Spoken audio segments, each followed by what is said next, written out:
Halo teman-teman mahasiswa semua, Assalamualaikum warahmatullahi wabarakatuh. Ini adalah video pembelajaran untuk mata kuliah teori dan pendekatan konseling.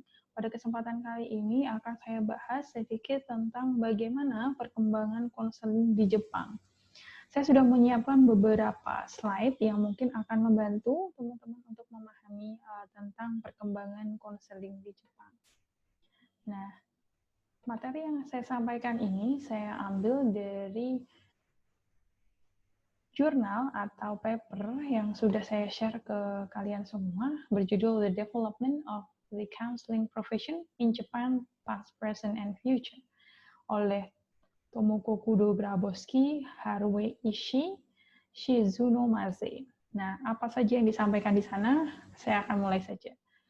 Pertama, mereka itu menyampaikan bahwa mulai muncul nih kesadaran akan pentingnya kesehatan mental, khususnya di sekitar tahun 1990-an. Jadi di Jepang, tahun 1990-an itu terjadi krisis ekonomi yang ternyata membawa dampak perubahan kebudayaan yang sangat besar ini. Jadi Jepang yang dulunya lebih ke kolektivistik, itu berubah menjadi lebih ke individualis. Dan perubahan itu tentu menyebabkan banyak permasalahan ya, khususnya permasalahan sosial yang mereka akhirnya, orang-orang di sana akhirnya menyadari bahwa support layanan kesehatan mental dan konseling itu penting untuk mereka. Dan sejak kira-kira akhir tahun 1990-an itu ternyata terdapat sekitar 30.000 kasus bunuh diri di sana. Artinya memang permasalahan tentang kesehatan mental di Jepang itu mulai banyak terlihat kayak gitu.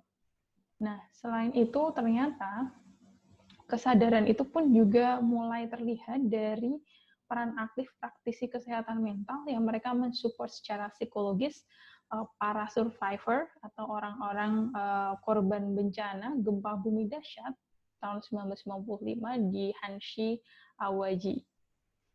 Nah, selain itu kita juga akan mengetahui di paper itu tentang sejarah konseling di Jepang. Sebenarnya tidak jauh berbeda dengan di Indonesia.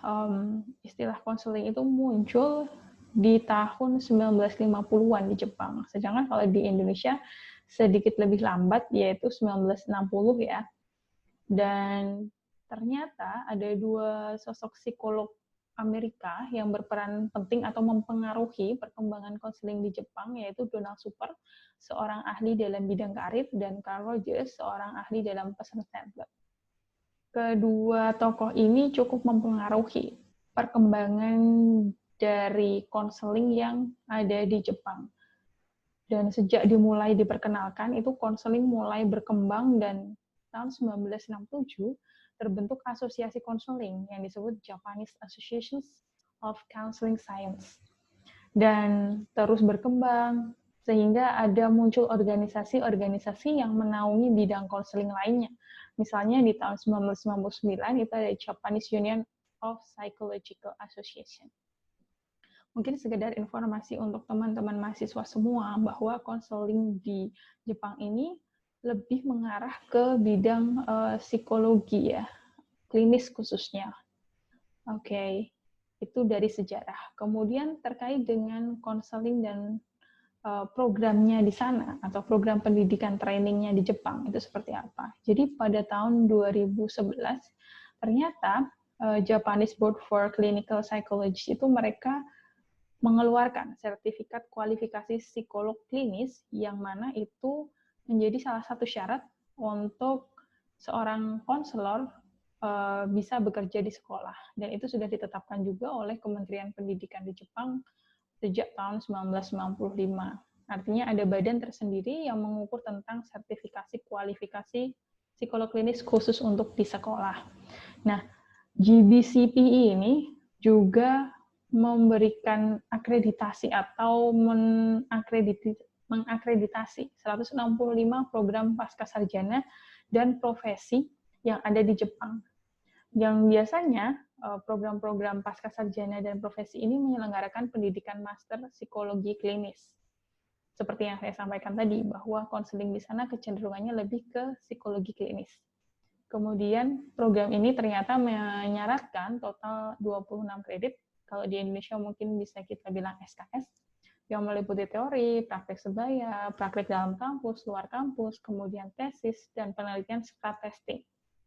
Nah, di testing ini menarik karena di sana memang terkait dengan assessment atau diagnosis secara klinis, makanya di situ juga ada praktek terkait dengan testing. Gitu kalau di Jepang.